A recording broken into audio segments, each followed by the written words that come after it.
La siguiente ponente es la doctora Berta Rodés.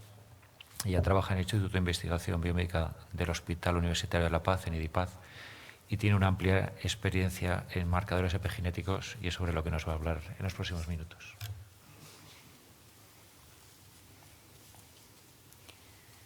Buenos días a todos. Bueno, primero quería agradecer a la organización por permitirme presentar este trabajo sobre biomarcadores epigenéticos y su uso en el estudio del envejecimiento en personas con VIH.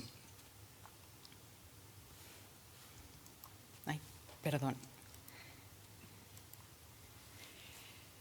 El tratamiento antirretroviral ha aumentado la esperanza de vida de las personas con VIH, de manera que cada vez la proporción de personas mayores de 50 años es mayor, tanto en los países desarrollados como los países en vías de desarrollo. Las proyecciones a futuro es que para el año 2030 esta proporción de personas mayores de 50 años llegue al 70% de las personas con VIH.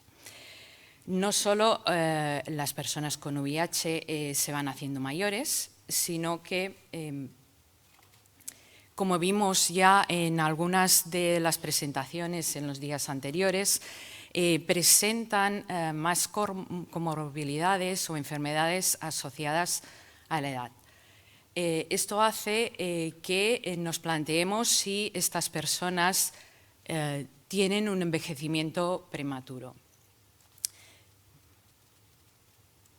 Ay, me estoy liando con el...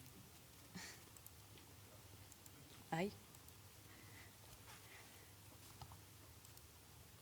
¿Qué quiere adelantar?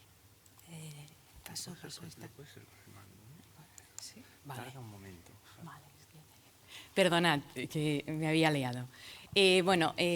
Como he dicho, nos planteamos si realmente las personas con VIH van a presentar un envejecimiento prematuro con respecto a la población no VIH. Y en este concepto de envejecimiento prematuro nos planteamos qué modelo de envejecimiento puede ser. O bien un modelo de envejecimiento acentuado, que en el momento de la infección ya se produce un salto y va siempre más aumentado que lo que sería el envejecimiento de la población en general, o bien un envejecimiento acelerado que progresivamente se va a ir separando de lo que sería un envejecimiento natural, o una combinación de los dos tipos de envejecimiento, acelerado o acentuado. Bien, para ello utilizamos una serie de biomarcadores para intentar discernir qué modelo de envejecimiento vamos a tener. Como sabéis, el envejecimiento es un proceso multifactorial en el que, en el caso de las personas con VIH, van a intervenir multitud de factores. En primer lugar, tenemos la infección por el propio virus y todo el daño que produce en el sistema inmune, la desregulación, el agotamiento del sistema inmune, la senescencia en sus células y que esto se va luego a traducir en otros tejidos del organismo. Pero además de lo que está ocurriendo a nivel del sistema inmune, tenemos que tener en cuenta que estas personas tienen más prevalencia también de otras coinfecciones, como puede ser un citomegalovirus, puede ser virus de la hepatitis u otros patógenos, que esto también va a influir de alguna manera. No nos podemos olvidar tampoco del tratamiento antirretroviral, que si bien los tratamientos más actuales tienen menos toxicidad, los tratamientos antiguos, como bien sabéis, tenían mucha más toxicidad y muchas de estas toxicidades se han acumulado y el daño se mantiene, con lo cual también va a afectar al envejecimiento. Y, por supuesto, tenemos que tener en cuenta los factores socioeconómicos. Ayer, en una de las charlas, se comentó que había que tener en cuenta el distrito postal para hacer estudios de supervivencia en estas personas, pues es un factor muy importante a tener en cuenta también en los estudios de envejecimiento. Y, por supuesto, también hay que tener en cuenta los hábitos de vida. El tabaco, por ejemplo, afecta mucho al envejecimiento y también la obesidad. Todo esto afectará al envejecimiento biológico. ¿Y cómo medimos este envejecimiento biológico? Hay varios mecanismos celulares que nos pueden indicar cómo es este envejecimiento, y uno de ellos es las alteraciones epigenéticas. Estas alteraciones las podemos encontrar en histonas y también en la metilación del ADN. Así nos encontramos que el epigenoma de un recién nacido es completamente distinto del epigenoma de una persona anciana. El epigenoma de un recién nacido está mucho más organizado, está hipermetilado, al menos en determinadas regiones, sobre todo regiones repetitivas del ADN, está hipermetilado en promotores de determinados genes que, por lo tanto, estarán silenciados, mientras que en la persona anciana todo esto se desorganiza. Se produce una desmetilación. En general, el epigenoma de la persona anciana está más hipometilado que un recién nacido, y todo esto lo que provoca es sobre todo la desmetilación que se produce en zonas repetitivas, hace que estos elementos se puedan transponer, se puedan mover a lo largo del genoma, y todo esto desorganiza el genoma y de alguna forma va a afectar al funcionamiento celular. Bien, pues nosotros lo que estudiamos es las modificaciones del ADN y cómo se pueden utilizar para medir este envejecimiento biológico. Existen muchas modificaciones, pero la más estudiada y la que mejor se conoce es la modificación en la citosina, la unión de un grupo metilo en el átomo 5 del anillo de citosina, de manera que se produce una 5-metilcitosina. Este es un proceso dinámico que a lo largo de la vida de un individuo se va a ir metilando o desmetilando en función de lo que necesite la célula, pero también es un proceso que se ve afectado por factores externos, como puede ser una infección viral. Lo que analizamos es las muestras del paciente, que pueden ser muestras de todos los tejidos, pero en general, por la facilidad, se suele utilizar muestras de sangre. De la sangre de la persona se extrae el ADN, y el ADN se convierte mediante un tratamiento con bisulfito, de manera que las citosinas que no estén metiladas se van a convertir en uracilo, y las citosinas que estén metiladas se mantendrán como citosinas. Una vez modificado el ADN con estos cambios, lo que hacemos es analizarlo por varias tecnologías. Se puede analizar por secuenciación de todo el genoma o de regiones concretas, por secuenciación masiva, pirosecuenciación, etc.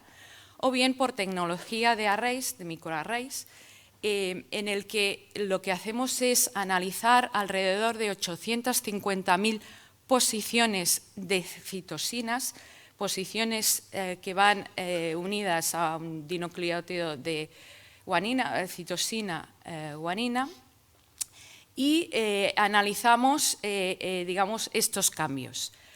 Todo esto genera gran cantidad de datos que luego tienen que ser analizados por algoritmos bioinformáticos.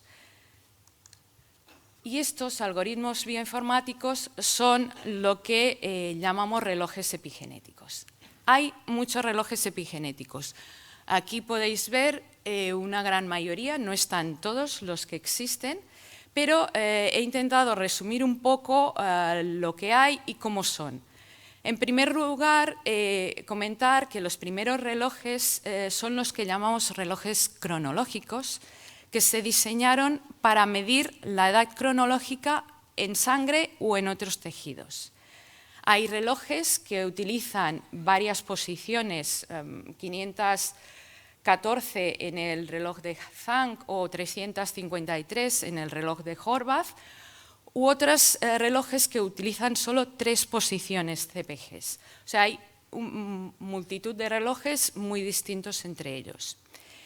¿Qué hacen estos relojes? Lo que hacen es reflejar los cambios que se producen en la metilación del ADN que se asocian con la edad, con el envejecimiento normal de un individuo, y que están compartidos entre la población. De alguna forma, lo que hacen es capturar el envejecimiento natural de una persona. Por otro lado, posteriormente se han desarrollado lo que llamamos relojes biológicos. También hay muchos y estos relojes se han desarrollado ya no para medir la edad cronológica, sino para medir la edad biológica. Son relojes compuestos, tienen en cuenta varios parámetros, que luego comentaré alguno, y lo que hacen estos relojes es detectar los cambios en la metilación del ADN asociados al declive biológico y a patologías, o sea, también a factores externos. Por tanto, capturan fenotipo de envejecimiento afectado por factores externos. Os comentaré un poquito más en detalle 4 de estos relojes. 2 de ellos son los que llamamos relojes de primera generación, que son relojes cronológicos. Son el reloj de Hannum y el reloj de Horvath. Los 2 fueron desarrollados para medir edad cronológica, como he comentado, el reloj de Hannum para medirla en sangre y el reloj de Horvath para medirla en sangre y otros tejidos. Utilizan distintas posiciones CPGs a lo largo del genoma. En el caso de Hannum utiliza 71, en el caso de Horvath utiliza 353 posiciones, es decir, que solo 5 de ellas solapan, o sea, las posiciones de un reloj y de otro son distintas.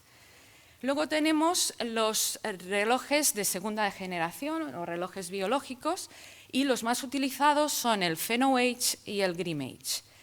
Como he comentado antes, se desarrollaron para medir la edad fenotípica y estos relojes se suelen utilizar y suelen medir mortalidad y morbilidad. En el caso del PhenoAge son 513 posiciones en las que el algoritmo que se ha utilizado ha tenido en cuenta edad cronológica, pero también 9 condiciones clínicas asociadas a la edad. Y en el caso del GrimAge, este reloj compuesto al final utiliza 1113 posiciones, ha tenido en cuenta el consumo de tabaco y también metilación de 7 proteínas plasmáticas que previamente se habían asociado a mortalidad.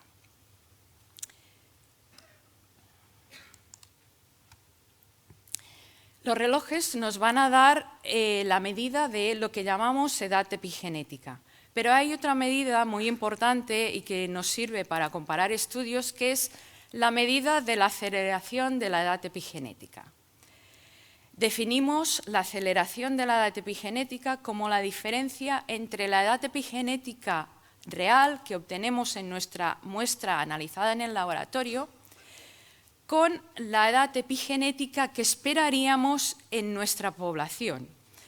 Si hacemos un modelo de regresión en el que graficamos la edad epigenética con la edad cronológica, cuando coinciden la edad epigenética y edad cronológica, tendríamos la recta perfecta, que sería 1, y en el caso de individuos que tengan una edad epigenética superior a lo que consideraríamos normal, decimos que son individuos epigenéticamente envejecidos. Mientras que los individuos que tienen una edad epigenética por debajo a lo normal serían individuos epigenéticamente rejuvenecidos. Entonces, como he comentado, la aceleración es la diferencia entre la epigenética real y la esperada. Entonces, esto nos sirve para comparar estudios de envejecimiento entre individuos, pero también nos sirve para evaluar el efecto de la terapia en el envejecimiento biológico, cualquier tipo de terapia. Y últimamente se están empezando a utilizar para predecir mortalidad y morbilidad. Entonces, estos relojes se han utilizado ya en varios estudios en población general y en determinadas enfermedades. ¿Qué ocurre en el caso de las personas que viven con el VIH? Bien, los primeros estudios se publicaron en 2015, fueron los estudios de Horvath y los estudios de Gross, en el que analizaron estos relojes en población VIH y la compararon con población no VIH, y ya observaron que la población VIH tenía una edad epigenética mayor que la población no infectada. Dependía del estudio, era entre 5 años hasta 10 años. Estos estudios, sin embargo, tenían mezcla de individuos tratados, individuos no tratados, y no estaba muy claro cómo iba a afectar lo que es la infección. Por lo que se han hecho estudios posteriores, entre ellos algún estudio que hemos realizado en nuestro grupo, en el que ya se controlaba bien los pacientes, los individuos de estudio, y se analizó, por ejemplo, qué ocurría en las personas que estaban sin tratamiento. Entonces, en todos ellos se observó que había una aceleración de la edad epigenética en los individuos con VIH frente a los individuos sin VIH. Esto es un poco el resumen gráfico de todos estos estudios, en que se ve que las personas con VIH tienen mayor edad epigenética, y esto se veía en todos los relojes, en Horvath, en PhenoAge, GrimAge, aunque había diferencias entre los distintos relojes. Por tanto, podemos concluir que la infección por VIH sin tratamiento se asocia a una aceleración del envejecimiento epigenético. ¿Qué ocurre cuando iniciamos tratamiento? Se han hecho también ya varios estudios longitudinales con ya una N importante de personas con VIH que inician tratamiento, y en todos ellos lo que se observa es una mejora en la edad epigenética.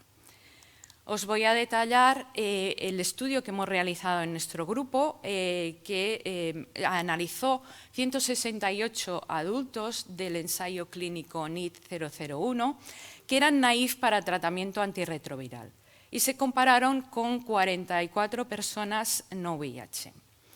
Se analizó muestra de sangre a semana 0 antes de iniciar tratamiento y a semana 96 después de haber iniciado tratamiento. Y lo que obtuvimos fue lo siguiente.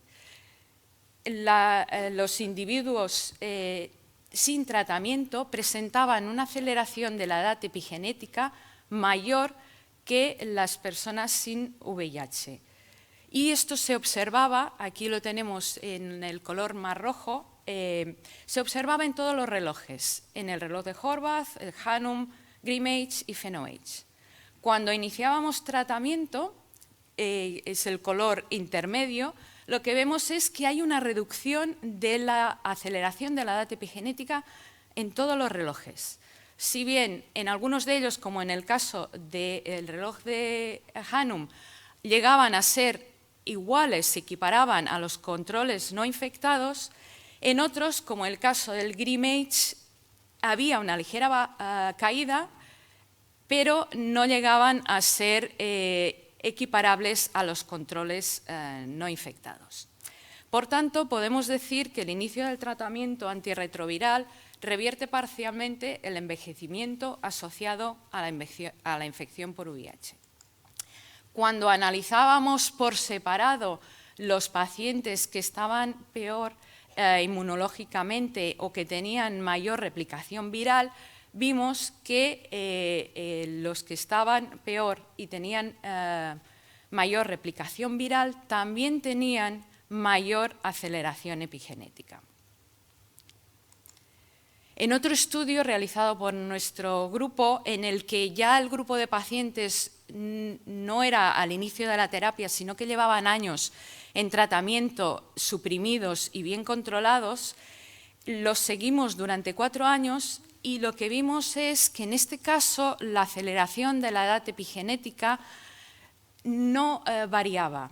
En el caso del reloj de Horvath hay una ligera caída significativa, pero es muy pequeña, con lo cual podemos decir que no hay variación en la edad epigenética cuando la persona está bien controlada, cuando no tenemos el virus replicando. Por tanto, podríamos decir que de los modelos que nos hemos planteado al principio, diremos que con la infección por VIH sin tratamiento tendríamos un modelo acelerado, mientras que con la infección por VIH tratada y bien controlada tendríamos probablemente un modelo acentuado. Faltan aún muchos estudios para ver si esta caída de la aceleración epigenética se acerca a lo que sería un envejecimiento normal o se mantiene aún por encima. La siguiente pregunta es: ¿qué estamos midiendo con estos relojes epigenéticos? Bueno, recientemente han salido varios estudios en que se hacen esta pregunta y lo que hacen es ver cambios de la metilación del ADN asociados a las posiciones que están en estos relojes epigenéticos con la expresión de genes. Se han realizado en sangre y lo que ven es que se asocian a determinados genes que afectan a la actividad de las células del sistema inmune. Y que no es lo mismo tener una célula activada, una célula agotada, una célula memoria, que una célula naïf. Por lo tanto, probablemente la progresión de estos relojes se va a ver afectada por los subtipos celulares que se encuentran en la sangre y seguramente también en los otros tejidos que podamos analizar. En este estudio lo que hicieron fue analizar, utilizando los relojes epigenéticos, distintas poblaciones celulares. Y así, por ejemplo, en células TCD4, las células naïf tenían menos edad epigenética que las células memoria. En las CD8 lo mismo, tenían menos edad epigenética las naïf que las efectoras y lo mismo ocurría con las SNK. De manera que podemos decir que estos relojes podrían estar reflejando la combinación de subpoblaciones que tenemos en nuestra muestra. Un individuo A, que sería un individuo joven, tendría una combinación de células quizá más naïf y menos memoria.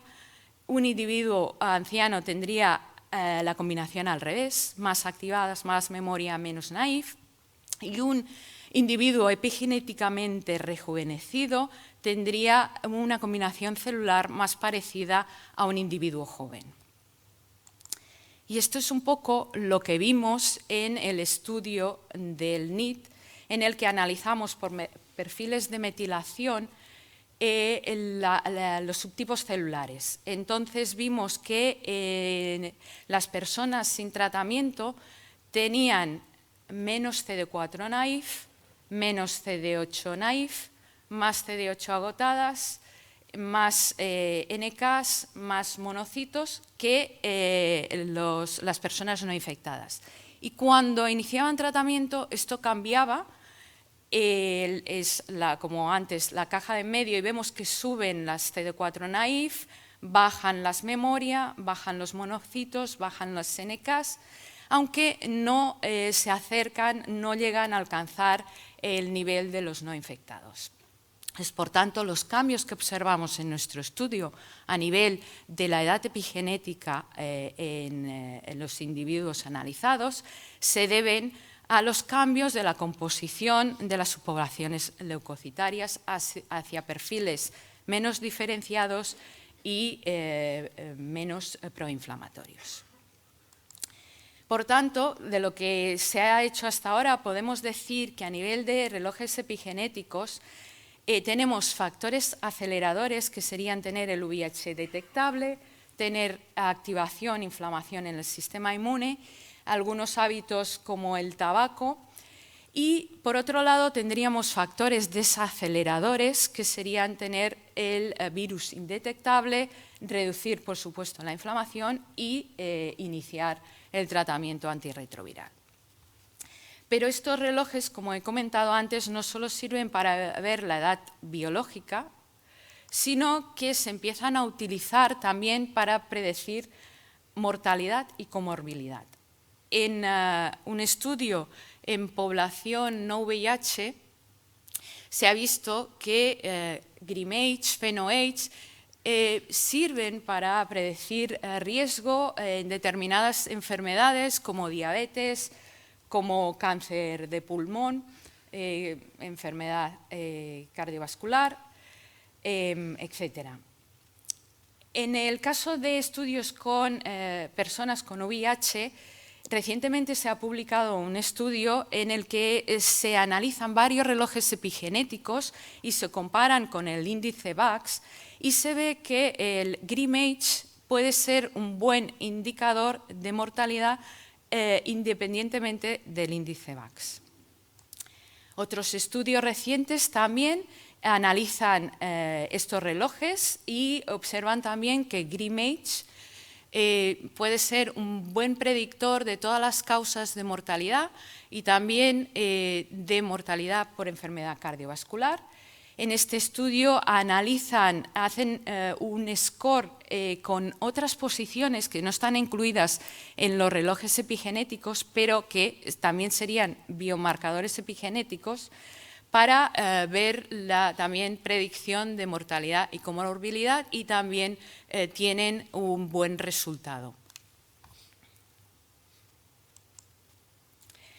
En un estudio también reciente en la cohorte VAX, lo que hacen es coger determinadas posiciones CpGs, no son las que están incluidas en los relojes epigenéticos, pero hacen un score de alto riesgo o de bajo riesgo y analizan la probabilidad de supervivencia en función de si están dentro del score de alto riesgo o de bajo riesgo.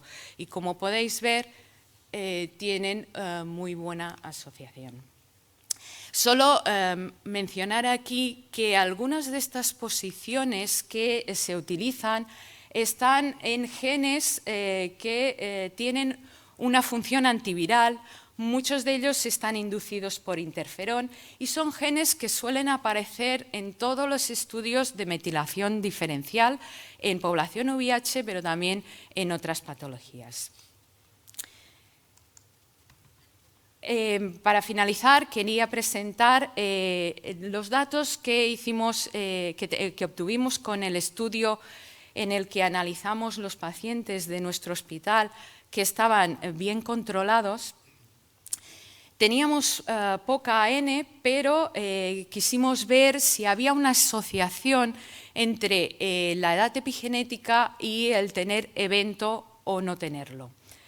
Como podéis ver, aunque no es significativo, en el caso del reloj de Horvath sí, pero en el resto no, sí que parece que hay una asociación entre tener mayor edad epigenética o mayor aceleración de la edad epigenética y presentar un evento clínico. Por supuesto, hacen falta más estudios con más personas para concretar si realmente estos relojes y estos biomarcadores pueden servir para predecir eventos. Y bueno, nada más, solo agradecer a todo el grupo de investigación de La Paz, del cual formo parte, que ha realizado todos estos estudios, a nuestros colaboradores del INGEM y también del NIT y, por supuesto, a los financiadores. Y nada más. Muchas gracias.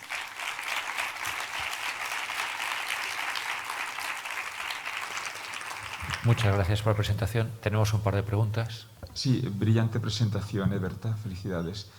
Tengo dos preguntas. Una es, ¿qué papel pueden jugar los análogos de nucleósidos en el envejecimiento de la población que vive con VIH y está tratada y suprimida? Si esto lo habéis mirado, se había hablado de que podía influir. Y dos, la correlación entre los cambios en el microbioma y los cambios epigenéticos a lo largo del tiempo.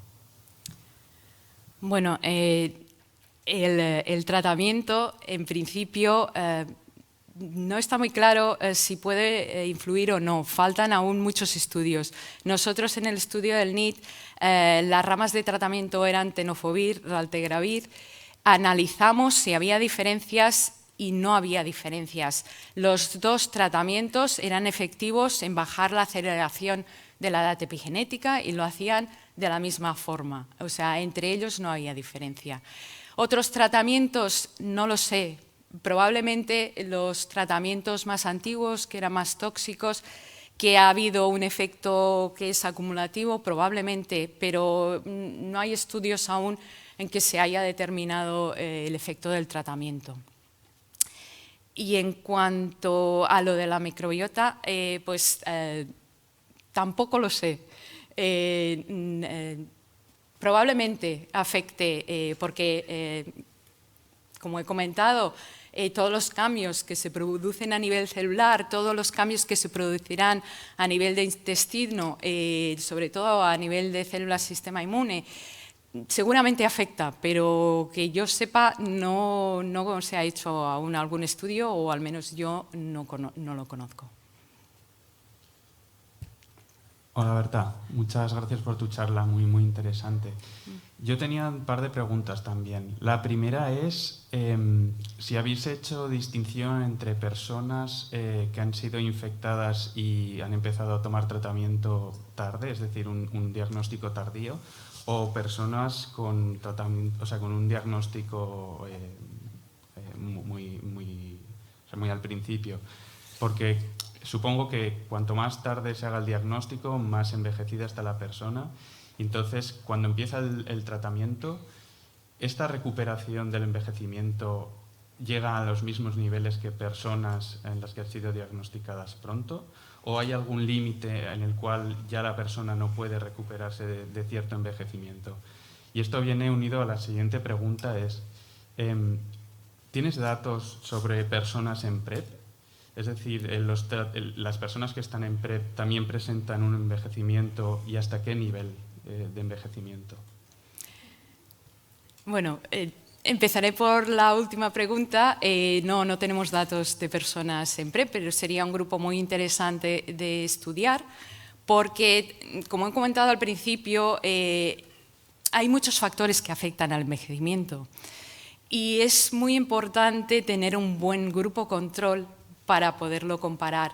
Entonces, sí que las personas en PrEP, que en principio no estarían infectadas, sería un buen grupo para poder realizar este tipo de estudios, pero no tenemos ningún dato. Y volviendo a tu primera pregunta, no hemos analizado, no hemos estratificado por los que empezaron antes o los que empezaron tarde. Por supuesto, como he comentado, cuando analizamos, estratificamos por el daño inmunológico y la replicación del virus, las personas que tenían menos CD4 tenían una edad epigenética mayor, con lo cual yo entiendo que las personas que tarden más en iniciar tratamiento van a tener más daño, con lo cual probablemente va a costar más el que puedan recuperar este envejecimiento o rejuvenecer de alguna manera. Sí que es cierto que lo que vimos es que los que peor estaban a nivel digamos, de edad epigenética recuperaban también mucho más que los que estaban mejor. O sea, de alguna forma el efecto era mayor.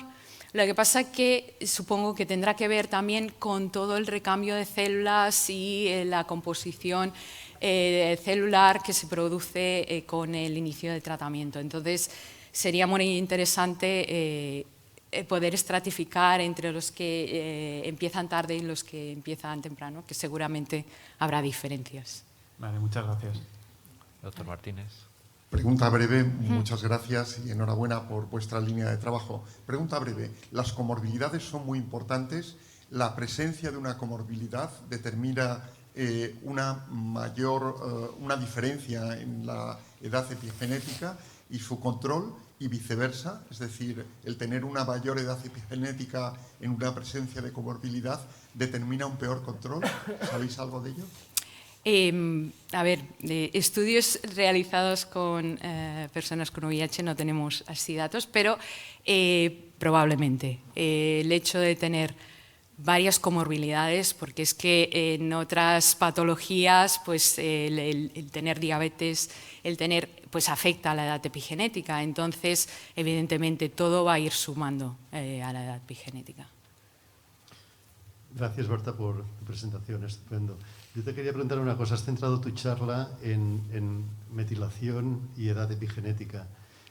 Habéis hecho un gran esfuerzo, me imagino que todo ha sido methylome white analysis.